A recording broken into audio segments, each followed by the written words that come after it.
حضرت عمر رضی اللہ تعالیٰ عنہ کیا کہنے لگے؟ فرمایا بل لم یکن مولا ہو فلیس بمؤمن، فرمایا جس کا علی مولا نہیں عمر کے نزدیک وہ مومن ہی نہیں۔ بولیے نا، جس کا علی مولا نہیں عمر کے نزدیک وہ مومن بھی نہیں۔ یہ آج کے لوگوں نے ڈالا یہ کہ دونوں میں جدائی تھی یا لڑائی تھی، غلط بات ہے۔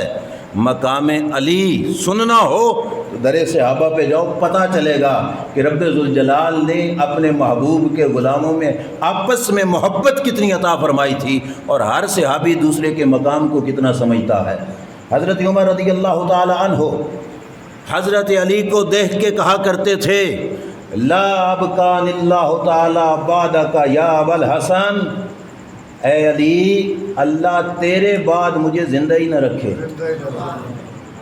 آپ کو سمجھ نہیں آئی شاید بات؟ اے علی اللہ تیرے بعد مجھے زندہ بھی، کیا مطلب کہ ایسا نہ ہو کہ علی چلے جائیں اور عمر زندہ ہو، ایسا نہ ہو کہ علی چلے جائیں اور عمر زندہ ہو۔ یہ حضرت عمر نے بتایا کہ میری زندگی کا سب سے بڑی آئیڈیل کردار ہے تو حضرت عمر فاروق، حضرت علی المرتضیٰ شیر خدا رضی اللہ تعالیٰ عنہ کا ہے کہ حضرت علی کہتے ہیں کہ تیرے بعد اللہ، حضرت عمر کہتے ہیں تیرے بعد اللہ عمر کو باقی بھی نہ رکھے۔ اور حضرت عمر یہ بھی فرمایا کرتے تھے یا اللہ میں اس سرزمین پہ نہیں رہنا چاہتا جس سرزمین پہ میں ہوں علی نہ ہو، عمر ہو اور علی۔ تو پتہ چلا جس سینے میں علی کی محبت نہ ہو وہاں پہ عمر نہیں رہیں گے، جہاں پہ عمر کا پیار نہیں ہوگا وہاں پہ علی نہیں رہیں گے۔ حضرت عمر اور حضرت علی، یہ تو زبان عمر بتا رہی ہے مقام علی کیا ہے۔ ذرا میں تھوڑا سا پینترا بدلوں نا، اب زبان علی سے پوچھو مقام عمر کیا ہے۔ اب بتاؤں دوسرے مسلک کی کتابوں میں موجود ہے، حضرت عمر رضی اللہ تعالیٰ عنہ جس وقت شہید ہو گئے، بعد شہادت کفن کے اندر لپیٹ کے چارپائی پہ رکھ دیا گیا۔ صحابی رسول اور اصحاب رسول جو ہے چارپائی کے ارد گرد موجود ہیں، توجہ کیجئے۔ حضور کے ایک صحابی کہتے ہیں کہ میں چارپائی کے اوپر کھڑا تھا، حضرت عمر کے چہرے کو دیکھ رہا تھا، غور کرنا، اچانک ایک شخص آیا جس نے میرے کندھے پہ یوں کوہنی آ کے ٹیکی اور ٹیک لگا کے عمر کے چہرے کو دیکھا اور دیکھ کے کہا ما احد فی الارض احب الی ان القی اللہ تعالی بصحیفتہ من ھذا الرجل المسجع بین اظہرکم، کہا روئے زمین پر، کس نے کہا؟ ٹیک لگانے والے بندے نے، کہ روئے زمین پر ایک ہی بندہ تھا جس کو فاروق کہا جاتا ہے، کہ جس کا نامہ اعمال لے کے میں رب سے ملنا پسند کرتا تھا، اور آج وہ ہستی دنیا سے پردہ کر گئی۔ صحابی کہتے ہیں میں نے رخ موڑ کے دیکھا تو یہ کہنے والے شیر خدا علی المرتضیٰ تھے۔ پتہ چلا مقام علی دیکھنا ہو تو زبان عمر، اور مقام عمر دیکھنا ہو تو زبان علی سے پوچھو، پتہ چلے گا کہ دونوں کی عظمت کیا ہے، دونوں کا مقام کیا ہے۔ ہمیں تو اہل بیت کی عزت کرنا سکھائی بھی اصحاب رسول صلی اللہ تعالیٰ علیہ وسلم نے ہے کہ صحابہ بتا کے گئے لوگوں عزت اہل بیت کی کرنی ہے تو اس رنگ میں کرنی ہے جیسے ہم کر کے دکھاتے ہیں۔ یہی حضرت عمر رضی اللہ تعالیٰ عنہ تھے، ایران فتح ہوا، ایران کے مال غنیمت میں 1.5 سالہ مال آیا، اور ان میں ایران کے بادشاہ کی شہزادی شہربانو بھی تھیں۔ حضرت عمر نے صحابہ سے مشورہ لیا، صحابہ بتاؤ یہ بادشاہ کی بیٹی ہے، کس کے ساتھ اس کا تعلق جوڑیں تو جچے گی؟ لوگوں نے کہا شہزادی ہے، شہزادے کے ساتھ ہی جچے گی۔ عمر تم بادشاہ ہو، خلیفہ وقت ہو، تمہارا بیٹا شہزادہ بنتا ہے، اپنے بیٹے کو یہ رشتہ دے دو۔ اب جواب سنو حضرت عمر کا کیا ہے، فرمایا عبداللہ بن عمر میرا شہزادہ ہے، حسین میرے نبی کا شہزادہ ہے۔ فرمایا یہ شہزادی عبداللہ بن عمر کو نہیں، میں یہ شہزادی حسین پاک کو تحفے میں بھیجوں گا۔ حضرت شہربانو کا رشتہ ہوا مولا حسین سے، اور دوسرے مسلک کی کتابوں میں موجود ہے، میں پوری ذمہ داری سے عرض کر رہا ہوں، اس نکاح کا مہر بھی حضرت عمر نے اپنی جیب سے ادا فرمایا تھا۔ رشتہ بھی دیا اور مہر بھی کس نے دیا؟ حضرت عمر فاروق رضی اللہ تعالیٰ عنہ نے۔ رب کے کیے ہوئے اس کام میں کروڑوں حکمتیں ہوں گی، جو مجھ ناچیز کو سمجھ آئی وہ کیا ہے کہ رب چاہتا تھا کہ حسین کے گھر میں آنے والی بیوی اور امام زین العابدین کی بننے والی ماں اور قیامت تک کے آنے والے حسینی سیدوں کی بننے والی ماں، یہ تحفہ عمر فاروق کا ہو اور مہر بھی عمر فاروق کی جیب سے آئے، تاکہ قیامت تک کا آنے والا حسین کی نسل سے کوئی عمر کی عظمت پہ انگلی نہ اٹھائے، سارے حیا کریں کہ یہ وہ عمر تھا جس نے ہمارے کی گھرانے کی خدمت اتنی فرمائی ہے۔ یہ ہے اصل میں نعرہ تکبیر، نعرہ رسالت، نعرہ تحقیق، نعرہ حیدری۔ صرف یہاں تک نہیں، جس صحابی کی زندگی کو کھولو اس صحابی کی زندگی سے تمہیں عزت اہل بیت کے نمونے نظر آئیں گے۔ حضرت علی کی شادی کا موقع ہے، سیدہ خاتون جنت رضی اللہ تعالیٰ عنہ سے رشتہ طے پا گیا۔ میرے نبی نے پوچھا علی گھر میں کچھ ہے؟ حضرت علی نے عرض کیا آقا، بولی آقا علی کے گھر میں ظاہری طور پہ کچھ نہیں تھا، ورنہ جہان کو نعمتیں ملتی بھی اس گھرانے کے صدقے سے ہے۔ آقا کچھ نہیں۔ میرے نبی نے یہ نہیں فرمایا چلو پھر رشتہ ٹوٹ گیا، نہیں، سرکار نے نہ نہیں کی، زمانے والوں کو بتایا کہ ہم رشتے جائیدادیں مال اور دولت دیکھ کے نہیں، کردار دیکھ کے عطا فرماتے ہیں۔ سرکار نے نہ نہیں کی، فرمایا گارج کچھ تو ہوگا۔ عرض کیا ایک گھوڑا ہے، ایک زرہ ہے، لوہے کا قمیض جو پہن کے میں جہاد کرتا ہوں۔ فرمایا گھوڑے کی زیادہ ضرورت ہے، زرہ جاؤ بیچ کے آؤ، اور زرہ کے جو پیسے ملیں ان پیسوں سے اپنا نکاح کا جو ہے سامان خرید کر رشتہ کر لینا۔ حضرت علی زرہ اٹھا کے گئے، دوسرے مسلک کی کتابوں میں موجود ہے۔ حضرت علی کو زرہ بیچنے کی ضرورت تھی تو گاہک کون ملا؟ عثمان غنی رضی اللہ تعالیٰ عنہ جیسا۔ آپ بھی اسی جہان میں رہتے ہو، آپ کو اچھی طرح پتہ ہوگا، کوئی مجبور شخص مجبوری کی حالت میں کوئی چیز بیچنے لگے، 30,000 کی ہو تو ہم ریٹ کیا لگاتے ہیں بھائی؟ 12,000، 10,000، 5,000 گھٹ کر کے لگاتے ہیں۔ کیوں؟ پتہ ہوتا ہے مجبور ہے، اس نے بیچنی ہے، اس کا گزارا ہی تب ہونا ہے۔ یہ بیچنے کے لیے گئے تھے، حضرت عثمان نے ریٹ مجبوری والا نہیں، حضرت علی کی مرضی والا لگایا۔ میں علی بتاؤ کس ریٹ پہ بیچنی ہے؟ جو ریٹ حضرت علی نے بتایا۔ حضرت عثمان نے پیسے حضرت علی کو پیش کیے، حضرت علی نے پیسے لیے، زرہ حضرت عثمان کو دی۔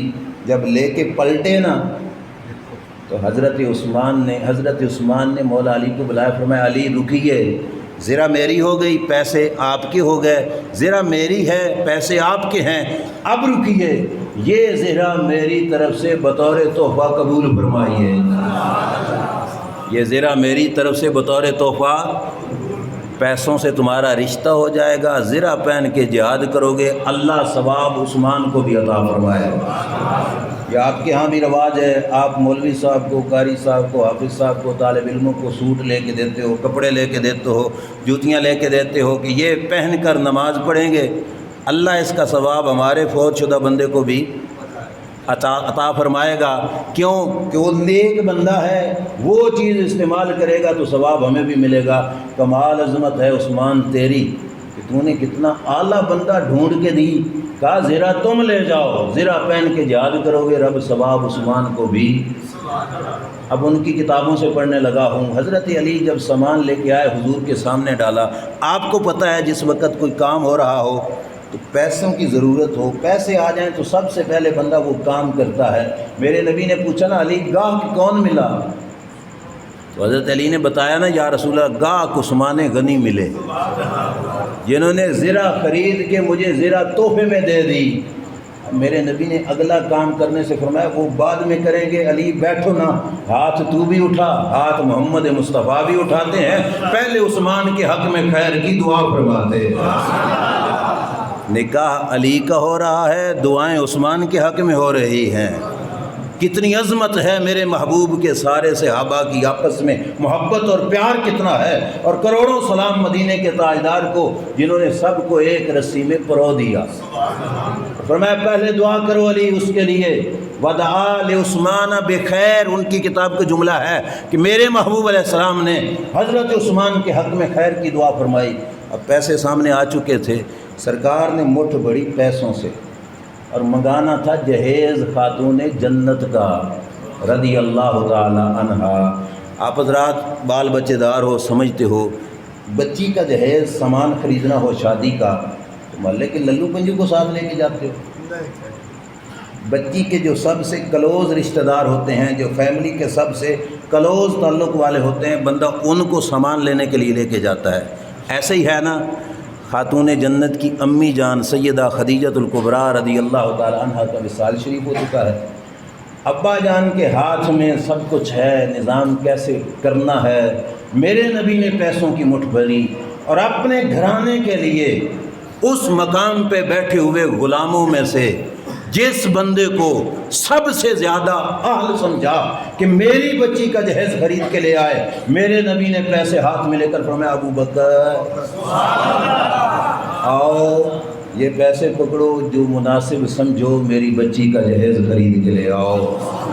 شادی حسین کی خرچہ عمر کے گھر سے، شادی علی کی خرچہ عثمان کے گھر سے، سمجھ آ رہی ہے؟ اور کیا کیا، خدمتیں یہ کر رہے ہیں، نوکریاں یہ سر انجام دے رہے ہیں۔ حضرت ابو بکر سامان خرید کے لے آئے۔ اب دیکھو تینوں حضرات آ گئے کہ نہیں آ گئے؟ عمر بھی آئے، عثمان بھی آ گئے، صدیق پاک بھی رشتوں میں آ گئے۔ رب یہی چاہتا تھا کہ اولاد میں آنے والا کوئی بھی ان تینوں پہ زبان، اور بولیے ان تینوں پہ زبان نہ کھولے۔ اور یہ بات پکی ٹھکی ہے کہ جس رگ میں علی کا خون ہوگا نا، اس کی زبان اور آنکھ میں صدیق کا حیا ضرور ہوگا، پکی بات ہے۔ حضرت امام حسین رضی اللہ تعالیٰ عنہ ہوں یا آپ کی نسل اقدس کے قیامت تک آنے والے لوگ ہوں، ان کی عظمت کی خبر ہمیں، اہل بیت اطہار کی کمال کی خبر ہمیں اصحاب رسول صلی اللہ علیہ وسلم نے عطا فرمائی ہے۔ بہرحال میں بات دور لے کے چلا گیا۔ ماں وہ ہے، باپ کس جیسا؟ علی جیسا، تے نانا وہ جس کی مثال کائنات میں کوئی نہیں ملتی۔ سارے نبیوں کی لسٹ میں جس کی مثال ہے، رب نے نانا وہ عطا فرمایا۔ اب صرف دو باتیں عرض کروں گا، زیادہ تفصیل میں نہیں جاؤں گا، آپ تھوڑی توجہ کیجئے۔ حسین پاک پیدا ہوئے، میرے نبی علیہ السلام تشریف لے کے گئے۔ حسین پاک کو گھٹی کس نے دی؟ اور بولیے گھٹی کس نے دی؟ میں مسئلہ بھی سمجھاؤں گا اور مولا حسین کی عظمت بھی سمجھاؤں گا۔ بولیے گھٹی کس نے دی؟ اپنا لعاب دہن، منہ مبارک کا تھوک مبارک حسین پاک کے منہ مبارک میں کس نے ڈالا؟ اس منہ کے پانی کی عظمت کیا ہے پہلے یہ سنیے، غور کرنا۔ منہ مبارک کے لعاب دہن کی عظمت کیا ہے یہ سنو۔ مسئلہ ہے شریعت کا۔ آب زمزم کی عظمت جانتے ہو؟ اور پیتے رہتے ہو نا؟ بیٹھ کے پیتے ہو یا کھڑے ہو کے؟ آب زمزم بیٹھ کے پیتے ہو کہ کھڑے ہو کے؟ یہ آب زمزم کی تعظیم ہے، ایسے ہے نا؟ اور اس کے پینے سے پہلے جو دعا مانگو رب قبول فرماتا ہے۔ شان والا ہے آب زمزم کے نہیں؟ زمزم کا پانی عظمت والا ہے؟ میں پوری ذمہ داری سے بیان کر رہا ہوں، علماء کا فتویٰ ہے آب زمزم ایک طرف، جس پانی سے وضو کرتے ہوئے مدینے کے تاجدار نے قدم دھوئے، میرے نبی کے قدموں کا پانی آب زمزم پہ فضیلت رکھتا ہے۔ بات سمجھ آئی؟ قدموں کا پانی آب زمزم سے ایک درجہ فضیلت کس کو حاصل ہو گئی؟ قدموں کے، سنتے جانا۔ آگے علماء فرماتے ہیں کہ جس پانی سے میرے نبی علیہ السلام نے اپنے ان ہاتھ مبارکوں کو دھویا، یہ ہاتھ مبارک کا پانی پاؤں مبارک والے پانی سے بھی فضیلت رکھتا ہے۔ زمزم کے پانی پہ اس کو ڈبل فضیلت حاصل ہو گئی۔ بولتے جاؤ نا، ڈبل فضیلت حاصل ہو گئی۔ کس کو؟ آگے سنو، علماء فرماتے ہیں جس پانی سے اللہ کے نبی نے چہرہ اطہر دھویا، یہ پانی ہاتھوں والے پانی پہ بھی فضیلت رکھتا ہے۔ یہ پانی ہاتھوں والے پانی پہ بھی فضیلت رکھتا ہے۔ آب زمزم سے کتنی فضیلت ہوگی؟ کتنے درجے؟ اب اگلا حصہ سنو، علماء فرماتے ہیں جس پانی سے اللہ کے نبی نے کلی فرمائی، چلو میں لیا، منہ میں لیا، کلی فرما کے باہر ڈال دیا، فرمایا یہ پانی چہرے والے پانی پر بھی، چہرے والے پانی پر بھی کتنے درجے آب زمزم پہ ہو گئے؟ منہ مبارک کی کلی مبارک والا پانی آب زمزم پہ 4 درجے فضیلت رکھتا ہے، کلی کا پانی۔ اب یہ حصہ میرے استاد محترم حضور اشرف العلماء شیخ الحدیث و تفسیر علامہ محمد اشرف سیالوی رحمۃ اللہ تعالی علیہ بیان فرماتے تھے کہ کلی کا پانی ایک جھٹ کے لیے منہ میں گیا اور پھر بولیے نا، پھر کلی کا پانی اس کی برابری آب زمزم نہیں کر سکتا، تو لعاب دہن تو آیا بھی اندر سے ہے، لعاب دہن تو آیا بھی، اور جس کے کلی کے پانی کی آب زمزم برابری نہیں کر سکتا، اس کے لعاب دہن کی برابری آب زمزم کیسے کر سکتا ہے؟ اب سنو، جس بچے کو آب زمزم کی گھٹی ملے وہ بچہ بڑی شان والا، حسین تیری عظمت کو سلام، تجھے آب زمزم کی نہیں مدینے کے تاجدار نے اپنے لعاب کی گھٹی عطا فرمائی۔ یہ ہے وہ لعاب جو کڑوے کنویں میں جائے تو سارے سنی بیٹھے ہو، عقیدہ ہے نا آپ کا، کڑوے پانی میں جائے تو صرف 4 دیارے میٹھا رہے گا، اور بولیے نا ہمیشہ میٹھا رہے گا۔ وہ پانی جس کنویں میں حضور نے لعاب ڈالا وہ پانی کبھی خشک بھی۔ پھر ان لوگوں کو کیوں سنتے ہو جو کہتے ہیں حسین پیاس کے مارے یزیدیوں کے پاس چلے گئے کہ مجھے پانی دے دو؟ شرم نہیں آتی؟ یہ حسین کی عظمت نہیں، تم میرے نبی کی عظمت پہ ہاتھ ڈال رہے ہو۔ جس نبی نے زبان چسوائی حسین پاک کو، اور جس کنویں میں زبان کا پانی جائے وہ کنواں قیامت تک خشک نہ ہو، حسین کے وجود کی عظمت کو نہیں سمجھا کہ حسین کے وجود میں میرے نبی نے لعاب دہن ڈالا تھا۔ قیامت آ سکتی ہے اور قیامت کی گرمی بھی آ سکتی ہے، حسین کے وجود سے وہ پانی خشک ہو سکتا، پانی خشک ہو سکتا؟ یہ عظمت ہے میرے امام کی، جس زبان نے ایک بار نہیں کئی بار چوسا میرے نبی کے لعاب دہن کو، اس حسین کو میرے رب نے کتنا میٹھا بنا دیا ہوگا، کتنی عظمتیں عطا فرمائی ہوں گی۔ یہ تو ایک جہت صرف عرض کی، اب ذرا دوسرا پہلو لو۔ حسین پاک کی رگوں میں خون کون سا ہے؟ میرے نبی علیہ السلام سرکار فرمایا کرتے تھے ہاذان ابنایا، یہ دونوں میرے بیٹے ہیں، یہ دونوں، اور بول پڑھو یہ دونوں کن کو میرے نبی علیہ السلام نے فرمایا؟ امام حسن اور امام حسین رضی اللہ تعالیٰ عنہ کو فرمایا یہ دونوں۔ کیوں؟ تھوڑی سی توجہ کرنا، میرے نبی کی اولاد پاک میں جو مذکر بچے تھے، بچیاں 4 تو حیات رہی نا، جو بچے تھے وہ پیدا ہوتے کچھ عرصے بعد وفات پا جاتے۔ توجہ ہے سب؟ جب سرکار کا آخری بچہ فوت ہوا نا، کافروں نے کہا کہ محمد تو ابتر ہیں، معاذ اللہ ثم معاذ اللہ۔ ابتر کا معنی ہوتا ہے بے نسلہ، بے، ان کی نسل نہیں رہے گی، مرد اولاد بچی نہیں، محمد صلی اللہ علیہ وسلم کی آگے نسل چالن نہیں پائے گی۔ جب کافروں نے یہ کہا، میرے رب نے جواب دیا، اللہ نے فرمایا انا اعطیناک الکوثر فصل لربک وانحر ان شانئک هو الابتر۔ ابتر عربی میں اس کو کہا جاتا ہے، اس مرد کو کہ جس کی اولاد نہ بچے، بے نسلہ ہو۔ کافروں نے حضور کے لیے یہ لفظ بولا کہ یہ ابتر ہیں، میرے رب نے فرمایا ابتر رہیں گے تو وہ رہیں گے، میرا محبوب ابتر نہیں۔ اللہ ایسی اولاد دے گا کہ قیامت تک اس اولاد کے صدقے سے میرے نبی کے بھی چرچے ہوتے رہیں گے اور اولاد کے بھی چرچے ہوتے رہیں گے۔ اور یہ مطلب نہ بنا لینا کہ اولاد کے صدقے سے، ظاہری بات ہے بچے اپنے والدین کا نام روشن کرتے ہیں، سرکار کی اولاد اتنی عظیم ہے، اور یہ بات تفسیر بیضاوی سے میں عرض کرنے لگا ہوں، میرے رب نے فرمایا محبوب آپ کی اولاد ایسی عظیم ہوگی کہ آپ کا چرچا قیامت تک مٹنے والے مٹیں گے، آپ کی ذات کی عظمت نہیں مٹ پائے گی۔ کیوں؟ میرے آقا صلی اللہ علیہ وسلم کو رب ذوالجلال جل شانہ نے یہی فرمایا اما انت فتبقى ذریتک، اے محبوب تمہاری نسل قیامت تک رہے گی، تمہاری نسل اب غور کرتے جاؤ، ایسے محلے میں چھوڑو، نیٹ کا دور ہے، پوری دنیا کی سرچ کی جا سکتی ہے یہاں پہ بیٹھ کر، ایسے ہے نا، سرچ کر کے دیکھو پوری دنیا میں کوئی ایک بندہ ملے گا جو کہے میں یزید کی نسل سے ہوں؟ بول پڑو یار، ملے گا؟ کوئی ایک بھی نہیں ملے گا کہ میں یزید کی نسل سے ہوں۔ کہاں تک دیکھو، پوری دنیا گھوم لو، کوئی کہے گا کہ میں یزید کی اولاد سے ہوں؟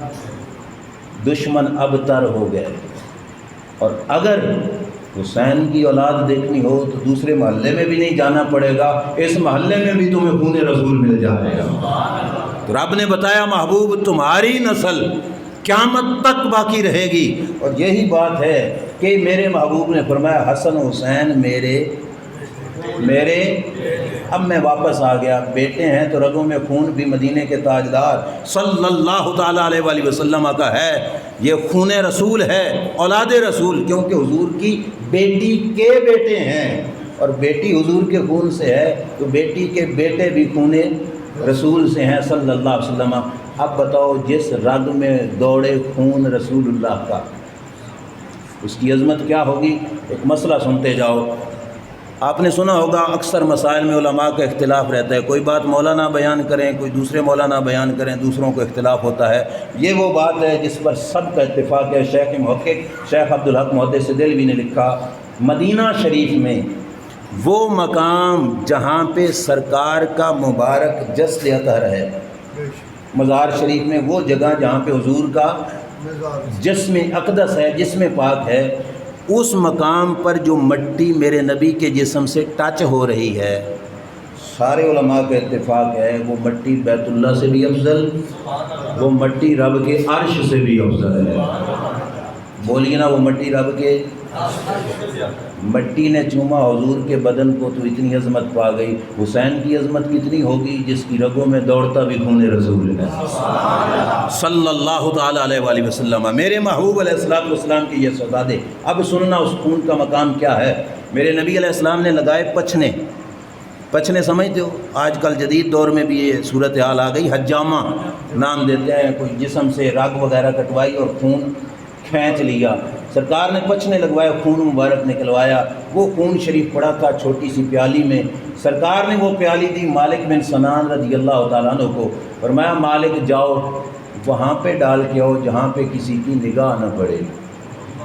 کہاں پہ ڈال کے آؤ؟ جہاں پہ کسی کی نگاہ نہ پڑے۔ حضرت مالک بن سنان لے کے گئے، پرے گئے نا، دل میں آیا یہاں ڈالوں یا وہاں ڈالوں، پھر سوچا یہاں بھی ڈالا تو کسی کی نگاہ پڑے گی، وہاں بھی ڈالا تو کسی کی نگاہ پڑے گی۔ اندر کا مفتی بولا کہ نہ یہاں پہ ڈالو نہ وہاں پہ ڈالو۔ سرکار نے فرمایا نہیں، وہاں پہ ڈالو جہاں پہ کسی کی نگاہ نہ پڑے۔ مالک پی جانا خون رسول کو، حضرت مالک بن سنان پی گئے۔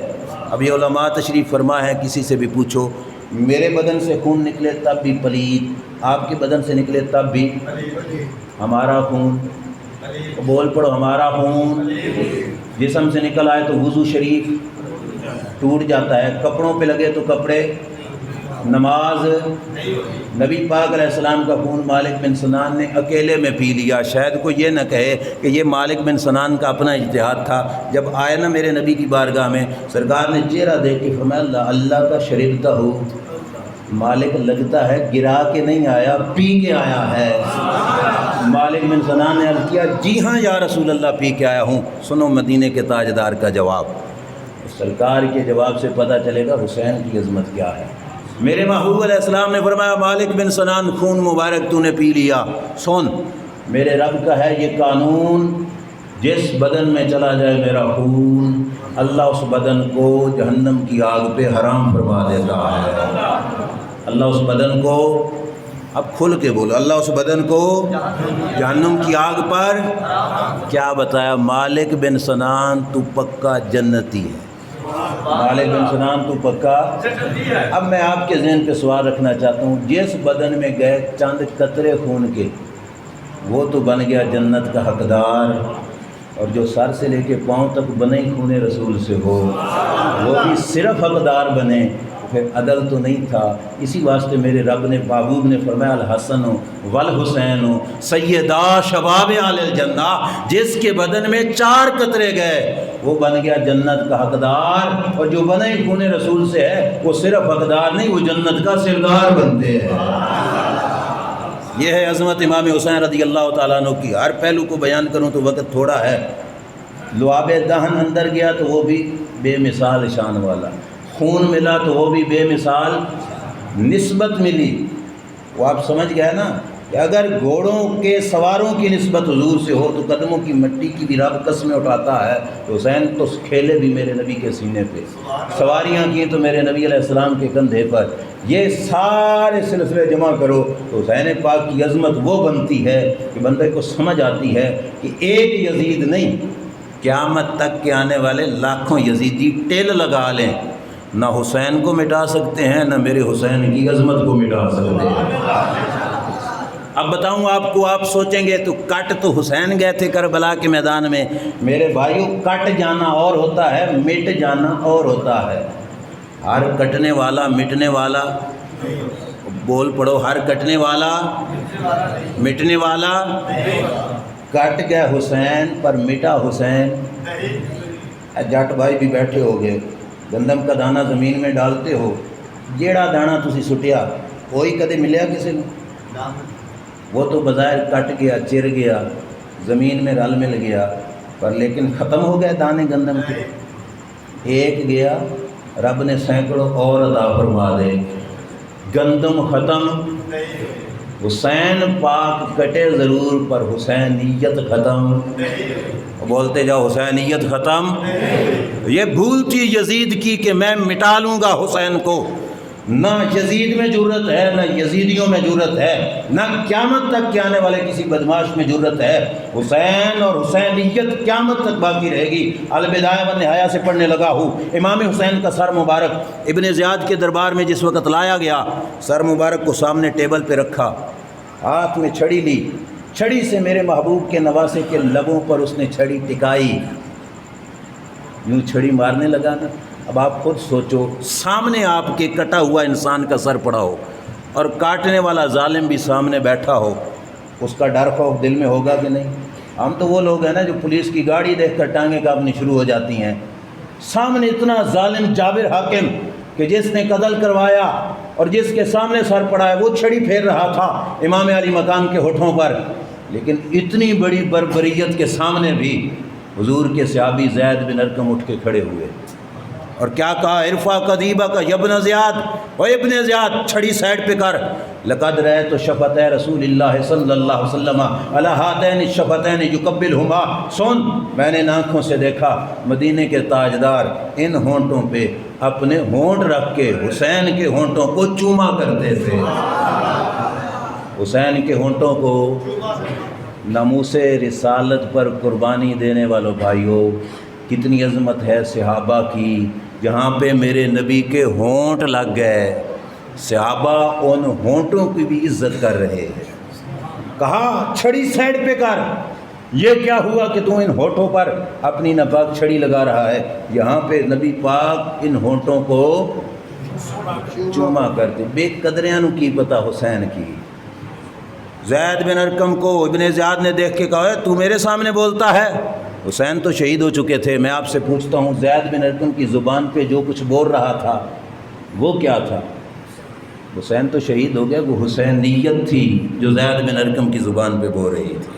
حسینیت زندہ ہے، حسین بھی زندہ ہے، وہ حسینیت وہاں پہ بول پڑی۔ ابن زیاد نے کہا چلو نکالو اس بوڑھے کو میری مجلس سے، باہر نکال دو، اور ساتھ کہا اگر تو بوڑھا نہ ہوتا تو میں تجھے قتل کروا دیتا۔ زید بن ارقم رک گیا، انہوں نے کہا اے شرم نہیں آتی؟ میرے سفید بالوں کا حیا آتا ہے تجھے، اور خون رسول کا تجھے حیا نہیں آیا؟ مجھے اس وجہ سے چھوڑ رہا ہے کہ میں سفید بالوں والا ہوں اور اللہ کے نبی کے نواسے کا حیا نہیں کیا۔ یہ بات کر کے زید بن ارقم کو نکال دیا گیا۔ میں اختصار سے چل رہا ہوں۔ پھر ابن زیاد نے اس مجمع میں بیٹھ کے تقریر شروع کی۔ غور کرنا، ابن زیاد نے تقریر کرتے ہوئے پہلا جملہ جو بولا وہ کیا تھا؟ تمام تعریفیں اس اللہ کی جس رب نے حسین کو شکست دی معاذ اللہ اور ہمیں فتح دی۔ سمجھ نہیں آئی؟